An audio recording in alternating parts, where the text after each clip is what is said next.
ये IV set मैनू 22 रुपए का है। इस उत्ते जी कीमत लिखी आ वो 245 रुपए लिखी। और जे कोई वीर है 245 से बेचता वो कानूनी तौर पर गलत काम नहीं करता।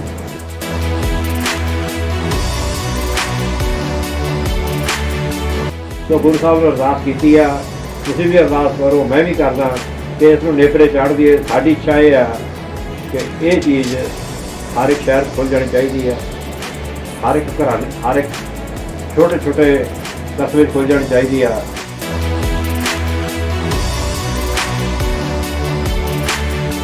ਜਿਹੜੇ गरीब इलाज नहीं करा सकते, दवाई नहीं ले सकते, ਉੱਥੋਂ ਆ ਕੇ दवाई लैके ਤਾਂ ठीक हो।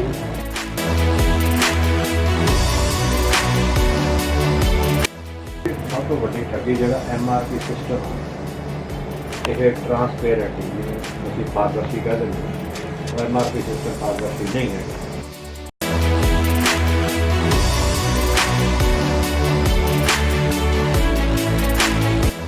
मैंने कुछ दोस्तों की सुनेहे आए, हाथों बदल लो, हाथों बदल लो। मैं क्या कोई किसी को नकदी नहीं लैनी, नकदी मैंने गैर मंजूर। जे तुम सेवा करनी है तो दवाइयाँ लैके इतने रख दो, वो किसी बेच देंगे, वो किसी गरीब के खाना। जे सानू ओहियां दवाइयाँ दे के जाएंगे उस गरीब को मुफ्त नहीं मांगे।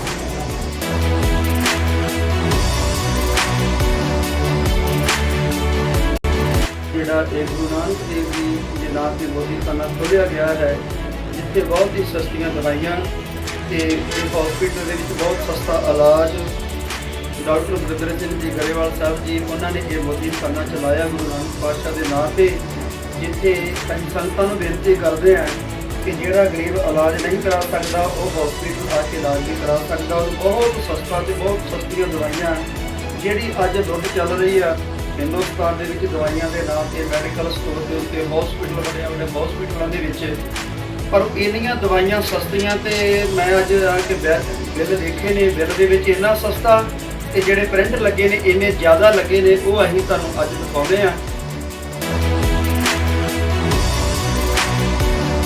ਲੁਧਿਆਣੇ 'ਚ ਇੱਕ ਹੋਰ ਸ੍ਰੀ ਗੁਰੂ ਨਾਨਕ ਦੇਵ ਜੀ ਮੋਦੀਖਾਨਾ ਜਿਹੜਾ ਹੈ ਖੁੱਲ੍ਹ ਚੁੱਕਾ ਹੈ, ਜਿੱਥੇ ਲੋਕਾਂ ਨੂੰ ਜਿਹੜੀ ਹੈ ਸਸਤੀ ਦਵਾਈਆਂ ਮਿਲ ਰਹੀਆਂ ਨੇ। ਜੈਨਰਿਕ ਤੇ ਐਥੀਕਲ ਦੋਵੇਂ ਤਰ੍ਹਾਂ ਦੀਆਂ ਜਿਹੜੀਆਂ ਮੈਡੀਸਿਨਸ ਮਿਲ ਰਹੀਆਂ ਨੇ। ਤੇ ਤੁਸੀਂ ਦੇਖ ਸਕਦੇ ਹੋ ਸਭ ਤੋਂ ਵੱਡੀ ਗੱਲ ਹੈ ਵੀ ਇੱਕ ਪ੍ਰਾਈਵੇਟ ਹਸਪੀਟਲ ਦੇ ਅੰਦਰ SAS ਗਰੇਵਾਲ ਹਸਪੀਟਲ ਦੇ ਅੰਦਰ ਹੈ ਜਿਹੜੀ ਇਹ ਮਿਲਣੀਆਂ ਦਵਾਈਆਂ ਸ਼ੁਰੂ ਹੋ ਗਈਆਂ।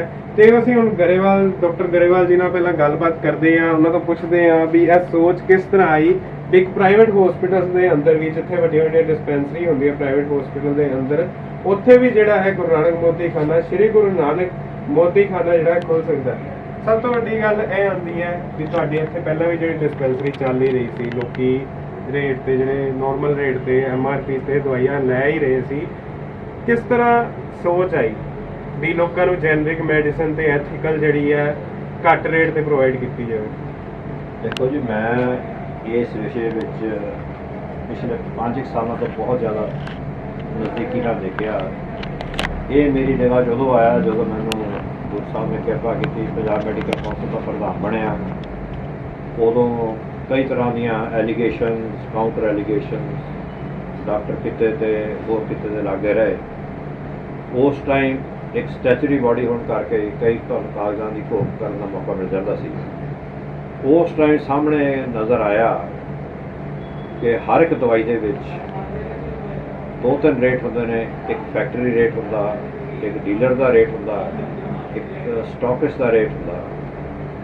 ये छपे ही नहीं होंदे किसी से, सिर्फ उस एक रेट छप पैंदा जिन्होंने असीं MRP कहने, मैक्सिमम रेट। यह चीज़ां तो देखते देखते सामने आया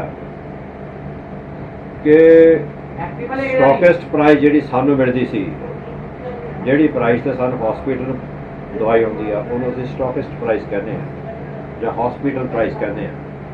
तो जी उस MRP लिखी आ वो कई 500 तो लैके 1000-1200% तक फर्क हैगा। यह चीज़ मेरे मन से बहुत असर करती रही आ। तुसीं मनोगे नहीं, मैं कोई भी सरकार का दफ्तर जिससे दरवाज़ा नहीं खड़काया। मैं ये कह के खड़काया कि सरदार साहब मैनू बतौर डॉक्टर इसका कोई फर्क नहीं पैंदा की हुंदा की नहीं हुंदा। ਪਰ ਮੇਰੇ ਮਨ ਤੇ ਇੱਕ ਦਰਦ ਹੁੰਦੀ ਆ ਜਦੋਂ ਇੱਕ ਮੈਂ ਮਿਸਾਲ ਦੇ ਤੌਰ ਤੇ ਇੱਕ IV ਸੈੱਟ ਹੈਗਾ ਹੈ, ਇਹ IV ਸੈੱਟ ਮੈਨੂੰ 22 ਰੁਪਏ ਦਾ ਹੈ। ਇਸ ਦੇ ਉੱਤੇ ਜਿਹੜੀ ਕੀਮਤ ਲਿਖੀ ਆ ਉਹ 245 ਰੁਪਏ ਲਿਖੀ।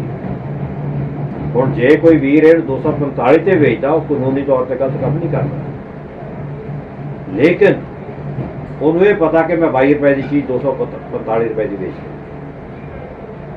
ਆਤਮਾ ਵੀ ਕੁਛ ਚੀਜ਼ ਹੁੰਦੀ ਆ, ਹਰਕ ਦੇ ਵਿੱਚ ਹੁੰਦੀ ਹੈ, ਕਿਸੇ ਦੀ ਜਾਗ ਜਾਂਦੀ, ਕਿਸੇ ਦੀ ਸੁੱਤੀ ਰਹਿ ਜਾਂਦੀ ਹੈ। ਉਹ ਆਤਮਾ ਜਵਾਬ ਦਿੰਦੀ ਰਹੀ। ਗੁਰੂ ਸਾਹਿਬ ਨੇ ਬਖਸ਼ਿਸ਼ ਕੀਤੀ, ਸ਼ਾਇਦ 550 ਸਾਲਾਂ ਨੇ ਸਾਨੂੰ ਅਕਲ ਲਿਆਤੀ, ਕਿਸੇ ਚੀਜ਼ ਨੇ ਲਿਆਤੀ, ਪਰ ਇਹ ਮਨ ਵਿੱਚ ਇੱਛਾ ਬਣ ਗਈ ਕਿ ਕਿਸੇ ਵੀ ਮਰੀਜ਼ ਨੂੰ ਦੂਸਰਾ ਕਾਰਨ ਇਹਦਾ ਇੱਕ ਹੋਰ ਸੀ।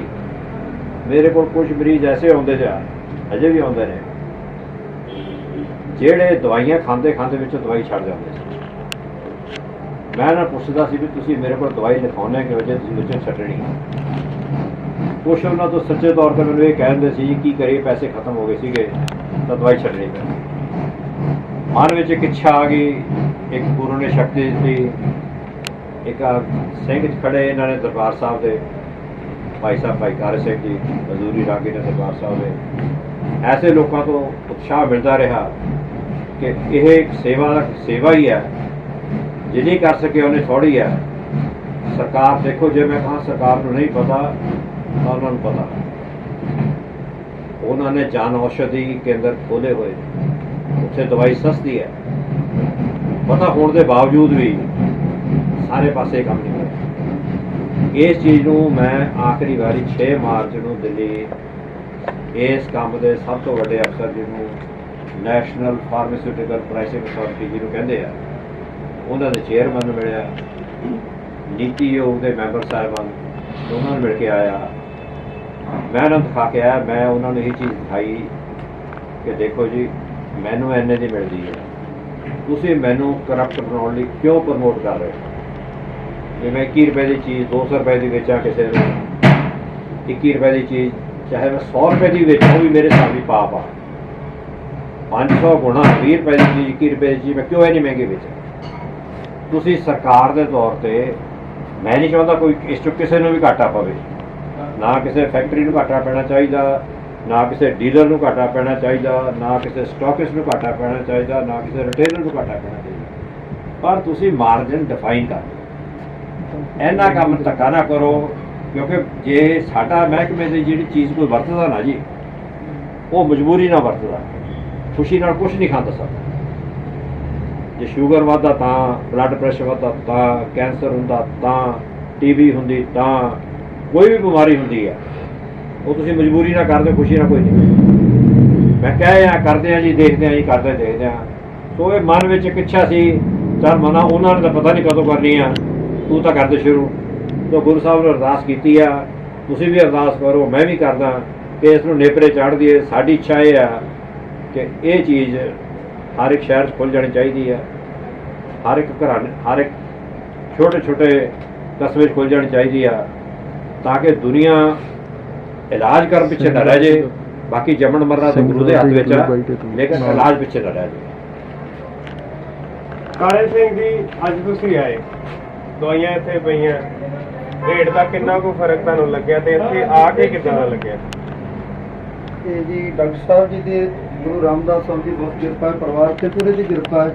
ਇਹਨਾਂ ਦੇ ਮਾਤਾ ਪਿਤਾ ਲਾ ਕੇ ਕਿਉਂ ਕੀਰਤਨ ਸੁਣਨ, ਰੂਪ ਬੰਦਗੀ ਬਹੁਤ ਕਰਦੇ ਨੇ, ਤੇ ਗੁਰੂ ਸਾਹਿਬ ਦੀ ਪਾਰ ਬਖਸ਼ਿਸ਼ ਦੇ ਨਾਲ ਤੇ ਮੈਂ ਜਦੋਂ ਇੱਥੇ ਆਇਆ, ਪਰ ਗੱਲਬਾਤ ਸਾਡੀ ਪਹਿਲਾਂ ਚੱਲਦੀ ਸੀ, ਫੋਨ ਤੇ ਚੱਲਦੀ ਸੀ, ਮੈਂ ਆਉਂਦਾ ਰਹਿੰਦਾ ਸੀ ਵੀ ਡਾਕਟਰ ਸਾਹਿਬ ਜੀ ਇਹੋ ਜਿਹਾ ਉਪਰਾਲਾ ਕਰਨਾ ਚਾਹੀਦਾ ਇੱਕ ਤੁਹਾਨੂੰ ਲੁਧਿਆਣੇ ਦੇ ਵਿੱਚ, ਕਿ ਜਿਸ ਤਰ੍ਹਾਂ ਤੁਹਾਡੇ ਕੋਲ ਹਸਪੀਟਲ ਆ, ਇੱਥੇ ਸੋਹਣਾ ਇਲਾਜ ਹੋਵੇ, ਸਸਤਾ ਹੋਵੇ, ਦਵਾਈਆਂ ਸਸਤੀਆਂ ਹੋਣ। ਜਿਹੜੇ ਗਰੀਬ ਇਲਾਜ ਨਹੀਂ ਕਰਾ ਸਕਦੇ, ਦਵਾਈ ਨਹੀਂ ਲੈ ਸਕਦੇ, ਉਹ ਇੱਥੋਂ ਆ ਕੇ ਦਵਾਈ ਲੈ ਕੇ ਤਾਂ ਠੀਕ ਹੋਣ।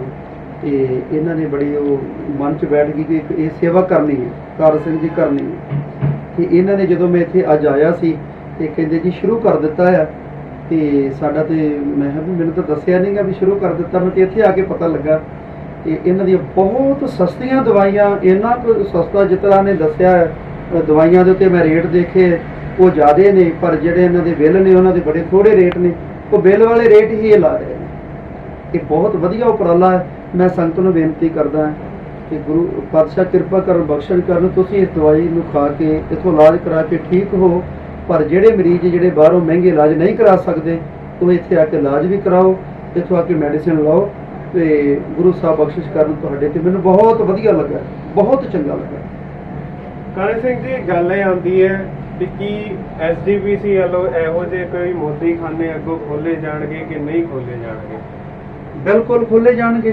ਮੈਂ ਉਹਨਾਂ ਨਾਲ ਵੀ ਜਾ ਕੇ ਡਿਸਕਸ ਕਰਾਂਗੇ, ਜਾ ਕੇ ਬੇਨਤੀ ਕਰਾਂਗੇ। ਮੈਂ ਦਫ਼ਤਰ 'ਚ ਜਾ ਕੇ ਮੈਂ ਗੱਲ ਕਰਾਂਗਾ ਸਕੱਤਰ ਸਾਹਿਬ ਜੀ ਨਾਲ, ਪ੍ਰਧਾਨ ਸਾਹਿਬ ਜੀ ਨਾਲ ਜ਼ਰੂਰ ਕਰਾਂਗੇ ਵੀ ਆਪਾਂ ਨੂੰ ਵੀ ਖੋਲ੍ਹਣੀ ਚਾਹੀਦੀ, ਬਿਲਕੁਲ ਖੋਲ੍ਹਣੀ ਚਾਹੀਦੀ। ਹਾਂਜੀ ਡਾਕਟਰ ਸਾਹਿਬ, ਤੁਸੀਂ ਆਪ ਮੈਡੀਕਲ ਫੀਲਡ ਦੇ ਹੋ, ਮਤਲਬ ਤੁਸੀਂ ਆਪ ਹੀ ਇਕੱਲਾ ਇਸ ਮੰਨ ਲਿਆ ਵੀ ਕਿਤੇ ਨਾ ਕਿਤੇ ਠੱਗੀ ਹੋ ਰਹੀ ਹੈ। ਦੇਖੋ ਜੀ, ਸਭ ਤੋਂ ਵੱਡੀ ਠੱਗੀ ਜਿਹੜਾ MRP ਸਿਸਟਮ ਆ, ਇਹ ਟਰਾਂਸਪੇਰੈਂਟ ਨਹੀਂ, ਜਿਹਨੂੰ ਅਸੀਂ ਪਾਰਦਰਸ਼ੀ ਕਹਿ ਦਿੰਦੇ ਹਾਂ, ਉਹ MRP ਸਿਸਟਮ ਪਾਰਦਰਸ਼ੀ ਨਹੀਂ ਹੈਗਾ। ਤੁਸੀਂ ਮੰਨੋਗੇ ਨਹੀਂ, ਕੁਛ ਟਾਈਮ ਪਹਿਲਾਂ ministry of health government of India, ਉਹ ਇੱਕ ਨੋਟੀਫਿਕੇਸ਼ਨ ਬਣ ਗਈ ਸੀ ਪਿਛਲੀ ਮੋਦੀ ਸਰਕਾਰ ਵਿੱਚ। ਉਹ ਨੋਟੀਫਿਕੇਸ਼ਨ ਇਹ ਬਣੀ ਸੀ ਕਿ ਹਰ ਇੱਕ ਦਵਾਈ 'ਤੇ ਤੁਸੀਂ ਕੰਪਨੀ ਪ੍ਰਾਈਸ ਜ਼ਰੂਰ ਲਿਖੋ। ਲੇਕਿਨ ਉਹ ਇੱਕ ਐਡਾ ਵੱਡਾ ਪ੍ਰੈਸ਼ਰ ਗਰੁੱਪ ਹੈਗਾ, ਉਹਨਾਂ ਨੇ ਉਹ ਨੋਟੀਫਿਕੇਸ਼ਨ ਅੱਗੇ ਚੜ੍ਹਨ। ਅਸੀਂ ਅੱਗੇ ਉਹਨਾਂ ਨੂੰ ਇੱਕ ਹੋਰ ਬੇਨਤੀ ਕੀਤੀ ਸੀ ਕਿ ਕੰਪਨੀਆਂ 'ਤੇ ਇੱਕ ਕਾਨੂੰਨ ਹੋਣਾ ਚਾਹੀਦਾ ਕਿ ਕੰਪਨੀਆਂ ਜਿਹੜੇ ਪੈਸੇ ਹੋਰ ਇੱਧਰ ਉੱਧਰ ਵਰਤਾਉਂਦੀਆਂ ਨੇ, ਉਸ ਦਾ ਵੀ ਕੋਈ ਕਾਨੂੰਨ ਹੋਣਾ ਚਾਹੀਦਾ। ਉਹਦਾ ਕਾਨੂੰਨ ਬਣ ਗਿਆ, ਪਰ ਲੇਕਿਨ ਕਾਨੂੰਨ ਉਹਨਾਂ ਨੇ ਕਿਹਾ ਵੀ ਤੁਹਾਡੇ 'ਤੇ ਇਹ ਵੋਲੰਟਰੀ ਆ, ਕਿ ਤੁਸੀਂ ਆਪਣੀ ਮਰਜ਼ੀ ਨਾਲ ਲਾਉਣਾ, ਕਾਨੂੰਨੀ ਤੌਰ 'ਤੇ ਜ਼ਰੂਰੀ ਨਹੀਂ। ਡਾਕਟਰ 'ਤੇ ਕਾਨੂੰਨ ਇਹ ਜ਼ਰੂਰੀ ਆ ਕਿ ਉਹ ਪਰ ਕਰਪਸ਼ਨ ਨਹੀਂ ਕਰ ਸਕਦਾ, ਕੰਪਨੀਆਂ 'ਤੇ ਨਹੀਂ ਕੀਤਾ।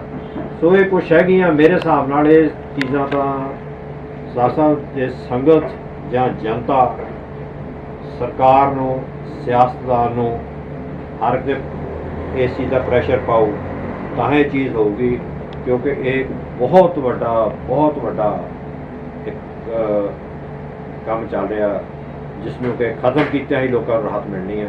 ਅਸੀਂ ਤਾਂ ਕੋਸ਼ਿਸ਼ ਕਰਾਂਗੇ ਹਰ ਇੱਕ ਤੱਕ ਖੁੱਲ੍ਹ ਜੇ, ਪਰ ਲੇਕਿਨ ਹਿੰਦੁਸਤਾਨ 130 ਕਰੋੜ ਦੀ ਜਨਤਾ ਹੈ, ਉਹ ਸਾਰੀ ਜਨਤਾ ਨੂੰ ਰਾਹਤ ਪਹੁੰਚਾਉਣ ਲਈ ਇੱਕ ਵੱਡੀ ਐਫਰਟ ਕਰਨ ਦੀ ਲੋੜ ਪੈਣੀ ਆ। ਅਸੀਂ ਆਪਣੇ ਲੋੜ 'ਤੇ ਜਿੰਨੇ ਜੋਗੇ ਹੈਗਾ ਸਭ ਕੁਛ ਕਰਾਂਗੇ। ਡਾਕਟਰ ਸਾਹਿਬ ਜੀ, ਐਂਡ ਤੇ ਮੈਂ ਇਹੀ ਗੱਲ ਕਹਿਣੀ ਚਾਹਾਂਗਾ, ਜਿਵੇਂ ਪਹਿਲਾਂ ਜਿਹੜਾ ਦਰਸ਼ਕਾਂ ਨੂੰ ਇਹ ਦੱਸ ਦਿਓ ਵੀ ਇਹ ਗੁਰੂ ਨਾਨਕ ਮੋਦੀਖਾਨਾ ਕੀ ਸੰਗਤ ਦੀ ਫੰਡਿੰਗ ਤੇ ਚੱਲ ਰਿਹਾ, ਕੀ ਤੁਹਾਡੇ ਜਿਹੜੇ ਆ ਆਪਣੀ ਕਮਾਈ ਤੇ ਚੱਲ ਰਿਹਾ, ਕਿਸ ਹਿਸਾਬ ਨਾਲ ਚੱਲ ਰਿਹਾ, ਤੇ ਲੌਂਗ ਟਰਮ ਬੜੇ ਜਿਹੜੇ ਆ ਵੱਡੇ ਸਟੈਪ ਲਏ ਜਾਂਦੇ ਆ, ਪਰ ਮਹੀਨੇ 2 ਮਹੀਨੇ ਤੱਕ ਚੱਲਦੇ ਆ, ਉਹਦੇ ਤੋਂ ਬਾਅਦ ਸਭ ਕੁਝ ਖਿੰਡ ਜਾਂਦਾ। ਤੁਹਾਡਾ ਜਿਹੜਾ ਕਨਸੈਪਟ ਹੈ ਇਹ ਲੌਂਗ ਟਰਮ ਚੱਲੇਗਾ? ਬਿਲਕੁਲ ਜੀ, ਇਸ ਤੋਂ ਮੈਂ ਕੋਈ ਜ਼ੀਰੋ ਫੰਡਿੰਗ ਕਿਸੇ ਤੋਂ ਨਹੀਂ ਲਈ। ਆਪਣੀ ਜੇਬ 'ਚੋਂ ਸਭ ਕੁਛ ਲੱਗ ਰਿਹਾ, ਆਪਣੀ ਜੇਬ ਵਿੱਚੋਂ ਸਭ ਕੁਛ ਲੱਗੂਗਾ। ਜੇ ਮੈਨੂੰ ਕੁਝ ਦੋਸਤਾਂ ਨੇ, ਜਦੋਂ ਪਹਿਲੇ ਦਿਨ ਮੈਂ ਕਨਸੈਪਟ ਨੂੰ ਬਾਅਦ 'ਚ ਰੋਲ ਆਊਟ ਕੀਤਾ, ਮੈਨੂੰ ਕੁਝ ਦੋਸਤਾਂ ਦੀ ਸੁਨੇਹੇ ਆਏ, ਸਾਤੋਂ ਮਦਦ ਲਓ। ਮੈਂ ਕਿਹਾ ਕੋਈ ਕਿਸੇ ਤੋਂ ਮੈਂ ਨਕਦੀ ਨਹੀਂ ਲੈਣੀ, ਨਕਦੀ ਮੈਨੂੰ ਗੈਰ ਮਨਜ਼ੂਰ। ਜੇ ਤੁਸੀਂ ਸੇਵਾ ਕਰਨੀ ਆ ਤਾਂ ਦਵਾਈਆਂ ਲੈ ਕੇ ਇੱਥੇ ਰੱਖ ਦਿਓ, ਉਹ ਕਿਸੇ ਵੇਚ ਦਾਂਗੇ, ਉਹ ਕਿਸੇ ਗਰੀਬ ਦੇ ਕੰਮ ਆਉਣਗੇ। ਜੇ ਸਾਨੂੰ ਉਹ ਜਿਹੀਆਂ ਦਵਾਈਆਂ ਦੇ ਕੇ ਜਾਣਗੇ, ਅਸੀਂ ਗਰੀਬ ਨੂੰ ਮੁਫਤ ਵੀ ਵੰਡ ਦਾਂਗੇ। ਤੋ ਸਾਡਾ ਕਨਸੈਪਟ ਇਹ ਆ ਕਿ ਚੱਲਦਾ ਰੱਖਣਾ, ਜਿੰਨਾ ਚਿਰ ਗੁਰੂ ਸਾਹਿਬ ਨੇ ਇਸ ਸਰੀਰ ਵਿੱਚ ਸਾਹ ਦਿੱਤੇ ਆ ਤੇ ਇਸ ਜਗ੍ਹਾ 'ਤੇ ਮੈਂ ਹੈਗਾ, ਉਹਨਾਂ ਚਿਰ ਚੱਲਦਾ ਰਹੂਗਾ। ਇਹ ਮੇਰੀ ਵਿਸ਼, ਇੱਕ ਇੱਛਾ ਆ ਤੇ ਅਰਦਾਸ ਆ ਗੁਰੂ ਸਾਹਿਬ ਸਾਹਮਣੇ ਕਿ ਇਸ ਨੂੰ ਪੂਰੀ ਕਰ ਦਿਓ। ਦਵਾਈਆਂ ਦੀ ਤਾਂ ਤੁਸੀਂ ਗੱਲ ਕਹਿਤੀ ਵੀ ਸਸਤੀਆਂ ਮਿਲਣਗੀਆਂ, ਤੁਹਾਡੀ ਜਿਹੜੀ ਹਸਪੀਟਲ ਹੈ, ਇਲਾਜ ਵੀ ਜਿਹੜਾ ਸਸਤਾ ਹੋਏਗਾ?